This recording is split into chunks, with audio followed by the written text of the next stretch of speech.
11 Okey. Okey, 11.30 malam. Nak pergi tu naik motor lah. Jalan ikut jalan tu.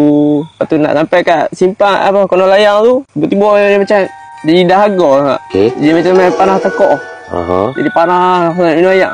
Okey. Tak apa, ingat. Oh, tak apa, lagi pergi kedai tu beli ayak kan. Tepi depan lagi, lepas konon layang tu, nampak kedai. Nampak macam kedai nak makan. Okey. Tempat ni hang familiar lah. Memang duduk lalu kan. Memang duduk lalu. Pun duduk lalu. Okey. Memang ada kedai situ. Sebelum ni tak tahu duduk lalu tak pernah ada pun, tapi dekat mungkin kedai baru buka lah. Oh, okey. Mungkin baru buka. Sebelum lah, ni kan. contoh dia sebelum tu hang Duduk lalu memang tak ada. tak ada. tak ada. Okey, alright, okey, sambung. Mungkin lalu main dekat nampak. Lampu buat memang betul lampu dah ni. Nampak putih. Memang nak tengok dalam tu memang tak nampak. Memang lampu banyak. Betul. Lalu tengok. Apa macam orang nak monti nak beli ayak kan. Dah dapat ayak panah tekuk apa. Okey. Tapi dia kata hati tu kata tak mau. Okey.